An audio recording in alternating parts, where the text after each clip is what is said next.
une fille rencontre des gorilles avec lesquels elle a été élevée après 12 ans et leurs réactions sont bouleversantes. Salut à tous et bienvenue sur AZ237. Nous n'avons pas souvent l'occasion d'interagir avec des créatures sauvages. Si vous n'avez pas d'animal de compagnie ou si vous vivez dans une ferme, vous rencontrez souvent des oiseaux, les chiens de vos voisins ou le chat de vos amis.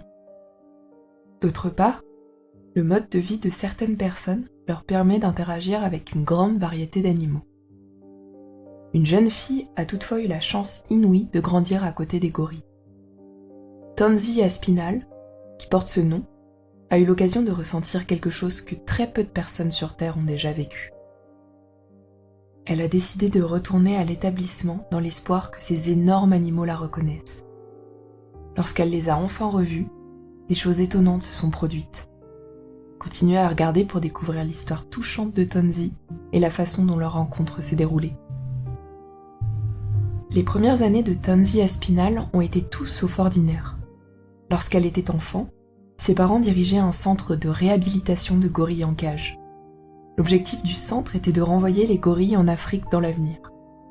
Comme on peut s'y attendre, les jeunes années de Tansy ont été très différentes de celles de la majorité de ses amis. Elle avait passé des jours heureux dans l'institution avec ses compagnons gorilles, et sans aucun doute, ce monde semblait être l'endroit idéal pour elle. Mais ses parents lui ont donné la chance de coexister avec les gorilles. Le fondateur de l'établissement et son père, Damien Aspinall, ont consacré leur vie à la réhabilitation des gorilles captifs et à l'amélioration de leurs conditions de vie avant leur retour à la vie sauvage. Damien abordait les gorilles d'une manière très particulière. Il exigeait que toute son équipe, ainsi que sa fille, ait des contacts étroits avec ces créatures sauvages. Alors que cette stratégie fonctionnait généralement bien, un employé a été accidentellement blessé par les animaux en raison d'un malentendu dans la communication. Les gorilles de l'institution d'Aspinall sont restés paisibles malgré ces tragiques attaques accidentelles. La plupart des rencontres de Damien avec les gorilles ont été profondément émouvantes et ont changé sa vie. Tansy, jeune enfant, a passé beaucoup de temps avec les gorilles. Malgré sa maladresse et son manque de coordination, les gorilles se sont attachés à elle car ils savaient qu'elle n'était qu'une jeune enfant et qu'elle était vulnérable. Il était temps pour la troupe de gorilles d'Aspinall, composée de 10 gorilles, de retourner dans la nature. Ils devaient être relâchés dans les jungles du Gabon.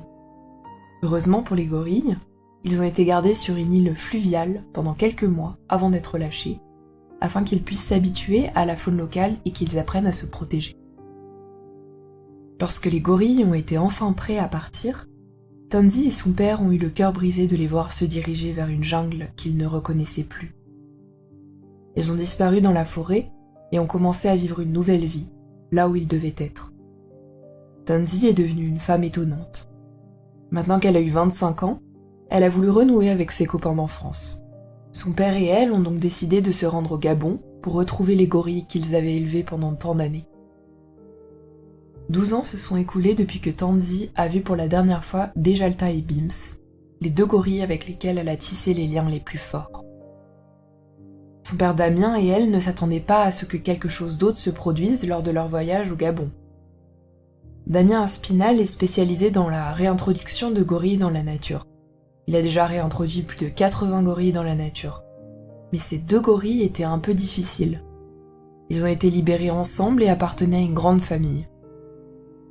Il était difficile de prévoir les résultats de leur réintégration dans la faune, car il s'agissait d'une expérience significative en matière de réhabilitation animale. Tansy a décidé de se rendre au Gabon pour rendre visite à 2 gorilles qui, elle l'espérait, la reconnaîtraient encore. Elle était curieuse de voir comment ses anciennes connaissances réagiraient. Elle est arrivée par bateau dans la forêt tropicale du Gabon.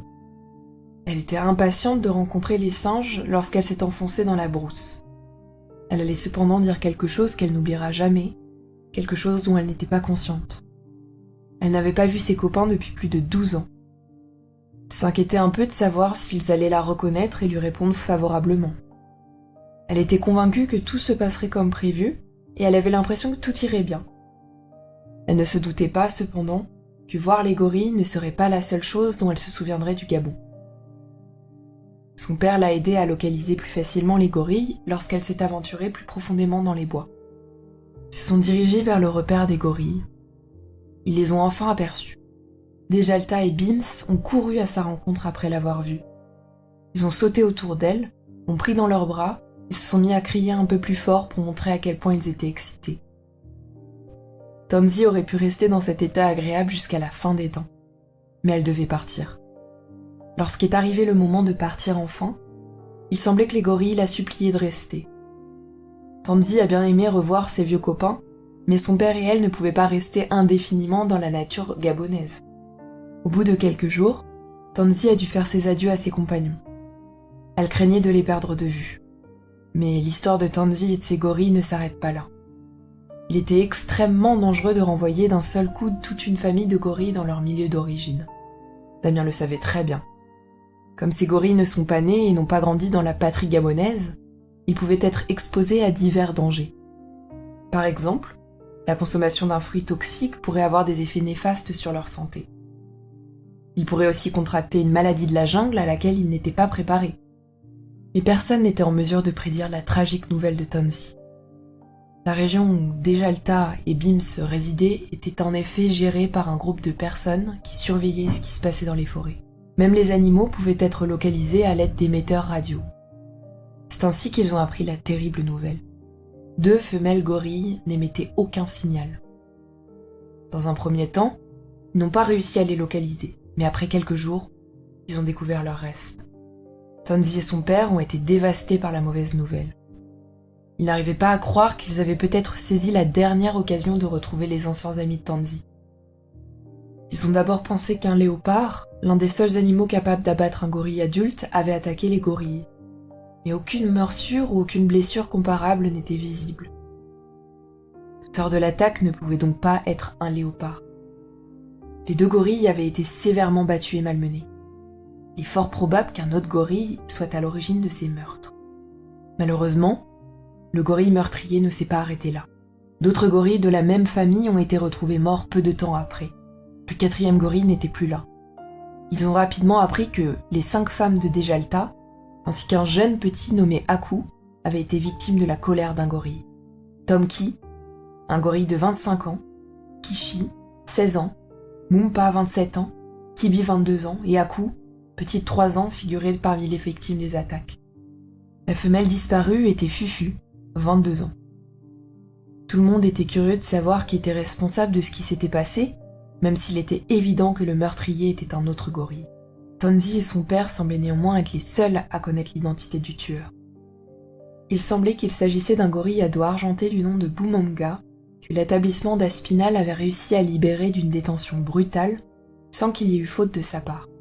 Bumanga n'avait pas reçu suffisamment de soins, et après avoir été maltraité pendant son enfance, emprisonné dans un hangar, pendu la tête en bas et battu, il a développé une psychose. Tansy et son père étaient certains que, bien qu'il n'ait pas pris la décision de chasser les gorilles, ce sont ses troubles mentaux qui l'ont poussé à le faire. Bumanga était un gorille meurtrier qui risquait de perturber le fragile équilibre de la jungle. C'est pourquoi il recherchait des preuves pour déterminer s'il était le véritable tueur ou non.